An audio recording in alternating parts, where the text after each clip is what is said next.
পুরনিয়োগ দুর্নীতি মামলায় গতকাল গ্রেপ্তার করা হয়েছে সুজিত বসুকে, আর আজ কোর্টে চাঞ্চল্যকর দাবি করল এনফোর্সমেন্ট ডিরেক্টরেট। করোনার সময়ে সুজিত বসু রেস্তোরাঁর অ্যাকাউন্টে কোটি কোটি টাকা জমা পড়েছিল। সুজিত বসুর চাইনিজ রেস্তোরাঁর অ্যাকাউন্টে 1,11,00,000 টাকা জমা পড়ে। এর পাশাপাশি সুজিত বসুর ছেলে রেস্তোরাঁতেও জমা পড়েছিল 1,20,00,000 টাকা। ধৃত তৃণমূল নেতার ব্যক্তিগত অ্যাকাউন্টে 2,20,00,000 টাকা জমা পড়ে। সুজিত বসু এবং তার পরিবারের সদস্যদের অ্যাকাউন্টে 7 বছরে 8 কোটি টাকা জমা পড়েছে। এই চাঞ্চল্যকর দাবি করেছে এনফোর্সমেন্ট ডিরেক্টরেট। সরাসরি কথা বলবো, প্রকাশ সিং আমাদের সঙ্গে রয়েছে। প্রকাশ, সব থেকে বড় প্রশ্ন যে লকডাউনের সময় যে রেস্তোরাঁ বন্ধ ছিল সেখানে কোটি কোটি টাকা জমা পড়লো কি করে? এই বিপুল অঙ্কের টাকার উৎস কি?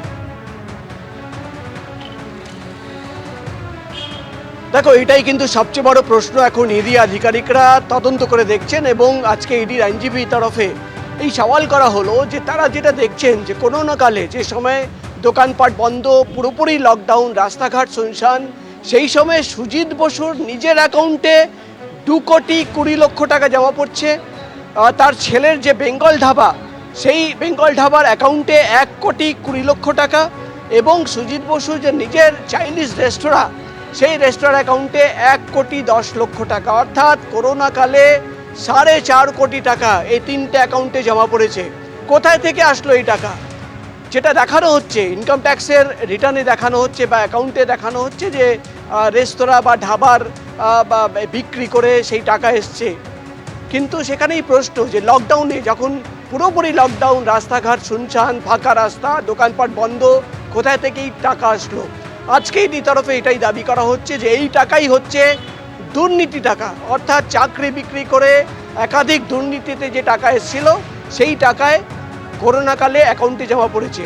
এবং শুধু এটাই নয়, 8 কোটি টাকা 7 বছরে সুজিত বসু তার আত্মীয়দের অ্যাকাউন্টে, রেস্টুরেন্টের অ্যাকাউন্টে, ধাবার অ্যাকাউন্টে জমা পড়েছে 8 কোটি টাকা। এবং যেটা ইডি আধিকারিকরা দাবি করছেন, আজকে কোর্টে ইডির আইনজীবী তরফে বিস্ফোরক তথ্য পেশ করা হলো যে 3খানা অন্তত শেল কোম্পানি তারা খুঁজে বার করেছেন, যে শেল কোম্পানির মাধ্যমে টাকা মানি লন্ডারিং করা হয়েছে, পাচার করা হয়েছে।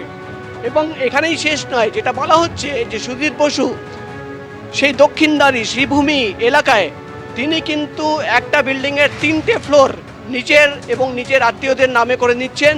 কিন্তু যখন তাকে প্রশ্ন করা হচ্ছে যে এই 3টে floor, 2nd floor, 3rd floor এবং 4th ফ্লোর, এই 3টে ফ্লোর নেওয়ার জন্য কাকে টাকা পেমেন্ট করা হলো, কোথায় থেকে এই ফ্লোরগুলো তাদের মালিকানায় চলে আসলো, সেখানে কোনো উত্তর নেই। অর্থাৎ কোনো পেমেন্ট ছাড়াই কিন্তু সেই 3টে ফ্লোর তারা নিয়ে নিয়েছিলেন। এবং এখানেই ইডির আর একটা টুইস্ট, যে টাকা পেমেন্ট করা হয়নি, চাকরি বিক্রি করা হয়েছে। যাদের কাছ থেকে এই 3টে ফ্লোর নেওয়া হলো, তাদের পরিবারের সদস্যদের 3 জনের অন্তত খুঁজে বার করা হয়েছে, যাদের কিন্তু চাকরি হয়েছে পুরসভায়।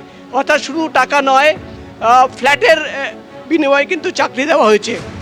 এবং তোমাকে বলে দিই, রিয়েল এস্টেট কোম্পানি, একাধিক রিয়েল এস্টেট কোম্পানি, সেখানে কিন্তু সুজিত বোসের আত্মীয়দের শেয়ার হোল্ডিং আছে, কিন্তু দেখা যাচ্ছে সেখানে কোনো ইনভেস্টমেন্ট নেই। অর্থাৎ একাধিক প্রশ্ন রয়েছে, দুর্নীতি টাকা কিভাবে আসলো, কোথায় গেল, আরও কোথায় লুকিয়ে রয়েছে, বেনামি প্রপার্টি কোথায় রয়েছে, শেল কোম্পানি আর কোথায় রয়েছে, একাধিক প্রশ্ন রয়েছে, যার উত্তর খোঁজার জন্যই কিন্তু 10 দিনের ইডির রিমান্ডে দাবি করেছেন ইডি আধিকারিকরা, আবেদন জানিয়েছেন। আর কিছুক্ষণের মধ্যেই জানা যাবে যে কদিনের ইডি রিমান্ড হলো বা কোর্টের নির্দেশ কি আসলো। সোমেন। প্রকাশ, ধন্যবাদ। আমরা চাইছি কিছু কনফ্রন্টেশন করার জন্য, যেসব ইনফরমেশন আমরা পেয়েছি নানা রকম লোকেদের মাধ্যমে আর যাদের ইনভেস্টিগেশন করা হয়েছিল, তো একটু কনফ্রন্টেশন করব। আর তারপরে যদি এই জন্যও চাইছি যে ইনফ্লুয়েন্স না করেন উইটনেসদেরকে, আর কোনো ট্যাম্পারিং অফ এভিডেন্স না হয় তার জন্য। কোভিড কালে অনেক বিজনেসের মাধ্যমে টাকা এসছে ওনার হোটেল, যে রেস্টুরেন্টসগুলো কোভিড কালে চলছিল না, সেসব রেস্টুরেন্টের অ্যাকাউন্টে অনেকগুলো টাকাটা ঢুকেছে। যেখানে ব্যবসা চলছে না, তখন কি করে টাকা মানে ওনারা পেলেন বা আর্ন করলেন, সেটার কোনো ভিত পেলাম না আমরা। জামিনের আবেদন করেছেন? হ্যাঁ, নিশ্চয়ই আবেদন করেছি। আমরা বলছি they have asked for remand, this is illegal, not valid. আমরা একটা কারণ দেখিয়েছি, বলছি কোথাও প্রসিডিউরাল ক্রাইম নেই, আমি ছাড়া পেয়ে গেছি ইসের থেকে, যে চাষি দিয়ে দিয়েছে, সেখানে আমাকে কেন রেখেছে? এবিপি আনন্দ, এগিয়ে থাকে, এগিয়ে রাখে।